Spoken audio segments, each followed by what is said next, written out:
Hello students, बेटा आपको याद होगा इससे पहले वाले वीडियो में हम लोगों ने क्वांटासोम के बारे में डिस्कस करा था। आज हमको पढ़ना है लाइट हार्वेस्टिंग कॉम्प्लेक्स के बारे में। ठीक है, समझते हैं। देखो, लाइट हार्वेस्टिंग कॉम्प्लेक्स, सबसे पहली चीज तो बेटा लाइट यानी कि प्रकाश, और हार्वेस्टिंग मतलब होता है किसी भी चीज को काट के और एब्जॉर्ब करना। समझ में आ गई बात? लाइट यानी कि प्रकाश और हार्वेस्टिंग का मतलब होता है काट के एब्जॉर्ब करना। तो ऐसे कॉम्प्लेक्स जो लाइट को काट के और उसको एब्जॉर्ब करते हैं उन्हें कहा जाता है लाइट हार्वेस्टिंग कॉम्प्लेक्स। ठीक है, हमारी एनसीईआरटी में लाइट हार्वेस्टिंग कॉम्प्लेक्स को दो अदर नाम से डिनोटेट किया गया है। लाइट हार्वेस्टिंग कॉम्प्लेक्स को ही लाइट हार्वेस्टिंग सिस्टम कहा गया है और इन्हीं को क्या बोला गया है? एंटीनी। याद रहेगी बात, लाइट हार्वेस्टिंग कॉम्प्लेक्स को ही लाइट हार्वेस्टिंग सिस्टम कहा गया है और इन्हीं को एंटीनी कहते हैं। होते क्या है सुनो, ये जो लाइट हार्वेस्टिंग कॉम्प्लेक्स होते हैं ये हंड्रेड्स पिगमेंट मॉलिक्यूल द्वारा बने होते हैं। ठीक है, और पिगमेंट मॉलिक्यूल आपस में प्रोटीन द्वारा बॉन्डेड रहते हैं। ठीक है, देखते हैं।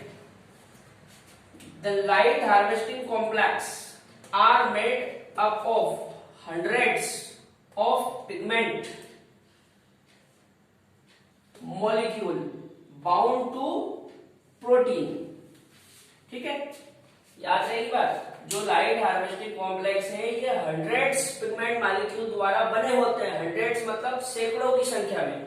ठीक है, अब ये 200 भी हो सकते हैं, 250 भी हो सकते हैं, 300 भी हो सकते हैं या फिर 400 भी हो सकते हैं। ठीक है, तो हंड्रेड्स पिगमेंट मॉलिक्यूल द्वारा बने होते हैं और ये जो पिगमेंट मॉलिक्यूल होते हैं ये आपस में प्रोटीन की सहायता से बाउंडेड रहते हैं, मतलब जुड़े होते हैं।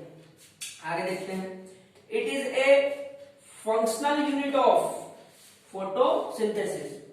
ये जो लाइट हार्वेस्टिंग कॉम्प्लेक्स है इन्हीं को फंक्शनल यूनिट भी कहा जाता है। याद रहेगी बात, लाइट हार्वेस्टिंग कॉम्प्लेक्स को क्या बोलते हैं?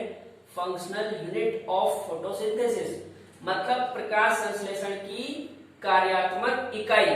क्यों? क्योंकि जब तक ये लाइट को काटेंगे नहीं फोटोसिंथेसिस स्टार्ट नहीं होगा, इसीलिए इन्हें फोटोसिंथेसिस की फंक्शनल यूनिट भी कहा जाता है। ठीक है, अच्छा, ये जो लाइट हार्वेस्टिंग कॉम्प्लेक्स है इसमें दो सिस्टम आते हैं। कितने सिस्टम आते हैं? दो। आपने नाम सुना होगा PS first and PS second. P का मतलब है फोटो और एस का मतलब है सिस्टम। ठीक है, PS first and PS second. अच्छा, इनमें सबसे पहले डिस्कवरी पीएस फर्स्ट की हुई थी और बाद में डिस्कवरी हुई थी पीएस सेकंड की। तो डिस्कवरी के बेसिस पे इनके नाम फर्स्ट और सेकंड रखे गए हैं। ठीक है, अच्छा, इनसे रिलेटेड दो वैज्ञानिक है, एमर्सन और अर्नोल्ड। एमर्सन और अर्नोल्ड नामक वैज्ञानिकों ने पीएस फर्स्ट और पीएस सेकंड के बारे में बताया था, यानी कि फोटो सिस्टम के बारे में एमर्सन और अर्नोल्ड ने बताया था। ठीक है, एक बार और समझ लेते हैं। लाइट हार्वेस्टिंग कॉम्प्लेक्स, ऐसे कॉम्प्लेक्स जो लाइट को काट के और एब्जॉर्ब करे उन्हें कहा जाता है लाइट हार्वेस्टिंग कॉम्प्लेक्स। इन्हीं को लाइट हार्वेस्टिंग सिस्टम भी कहते हैं और इन्हीं को एंटीनी भी कहा जाता है। जो लाइट हार्वेस्टिंग कॉम्प्लेक्स है ये हंड्रेड्स पिगमेंट मॉलिक्यूल द्वारा बने होते हैं और लाइट हार्वेस्टिंग कॉम्प्लेक्स में दो फोटो सिस्टम आते हैं, photo system first and photo system second. Photo system के बारे में इमर्सन और अर्नोल्ड नामक वैज्ञानिकों ने बताया था। ठीक है, अब सोचने वाली बात यह है कि लाइट हार्वेस्टिंग कॉम्प्लेक्स में पिगमेंट मॉलिक्यूल होते हैं। याद करो, मैंने आपको इससे पहले वाले वीडियो में बताया था कि पिगमेंट मॉलिक्यूल का मतलब यहाँ पे chlorophyll A, chlorophyll B, carotenoid और ज़ैंथोफिल से है। ठीक है, तो chlorophyll A, chlorophyll B, carotenoid और ज़ैंथोफिल किस तरह से एक लाइट हार्वेस्टिंग कॉम्प्लेक्स को बनाते हैं वो हम एक चित्र से समझते हैं। इस तरफ वाले बोर्ड पे देखो, यहाँ पे मैंने एक चित्र बना रखा है, इसके दो पार्ट हैं। ठीक है, एक पार्ट ये और एक पार्ट ये। आप समझो बात को, ज़ैंथोफिल, कैरोटीनॉइड और क्लोरोफिल बी, इन तीनों को मिला के कहा जा रहा है एंटीना पिगमेंट मॉलिक्यूल या एसेसरी पिगमेंट्स। और जो क्लोरोफिल ए है इसको कहा जा रहा है रिएक्शन सेंटर। इसका मतलब ये है कि ज़ैंथोफिल, कैरोटीनॉइड और chlorophyll B antenna pigment molecule बनाते हैं। क्या बनाते हैं? एंटीना पिगमेंट मॉलिक्यूल, या हम इनको बोल सकते हैं कि ये एंटीना पिगमेंट मॉलिक्यूल्स है, ठीक है। और इन्हीं को कहा जाता है एसेसरी पिगमेंट, ठीक। अच्छा, जो क्लोरोफिल ए है ये बनाता है रिएक्शन सेंटर, जिसे हिंदी में कहा जाता है अभिक्रिया केंद्र। जब एंटीना पिगमेंट मॉलिक्यूल और रिएक्शन सेंटर दोनों को आपस में मिला देंगे तो क्या बन जाएगा?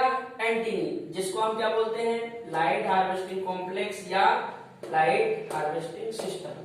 समझ में आई बात? एक बार फिर से समझ लो। जो लाइट हार्वेस्टिंग कॉम्प्लेक्स है उसके दो भाग है।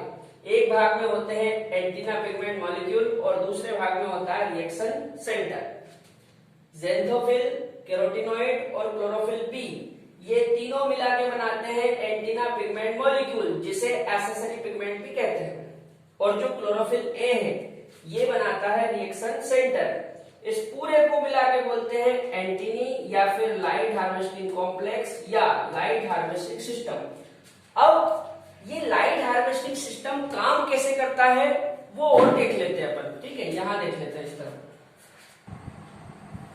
बेटा, लाइट एनर्जी को किस प्रकार एब्जॉर्ब किया जाता है उसके बारे में समझ लेते हैं। देखो, जैसा कि मैंने बताया था कि जो हमारे लाइट हार्वेस्टिंग कॉम्प्लेक्स है उसमें एंटीना पिगमेंट मॉलिक्यूल और रिएक्शन सेंटर होता है, ठीक है।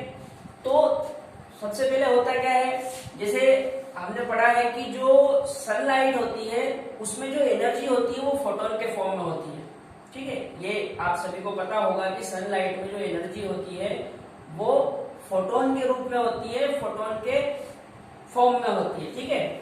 जब फोटोन एंटीना पिगमेंट से आके टकराते हैं तो ये उसमें जो एनर्जी होती है उसको एब्जॉर्ब कर लेते हैं, ठीक है।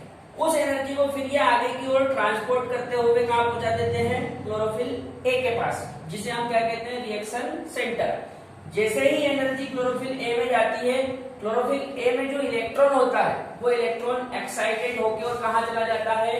प्राइमरी इलेक्ट्रॉन एक्सेप्टर के पास। इसके बाद आगे की प्रोसेस चालू होती है, ठीक है। एक बार फिर से समझ लो, जो सनलाइट में एनर्जी होती है वो फोटोन के फॉर्म में होती है। जैसे ही फोटोन एंटीना पिगमेंट मॉलिक्यूल से आके टकराते हैं तो ये उसमें जो लाइट एनर्जी होती है उसको एब्जॉर्ब कर लेते हैं। उसके बाद ये लाइट एनर्जी को ट्रांसपोर्ट करते हुए कहां पहुंचा देते हैं? क्लोरोफिल ए के पास, जिसे हम क्या कहते हैं? Reaction centre. जैसे ही लाइट एनर्जी क्लोरोफिल ए के पास पहुंचती है, क्लोरोफिल ए में से इलेक्ट्रॉन एक्साइटेड होकर कहां पहुंच जाता है?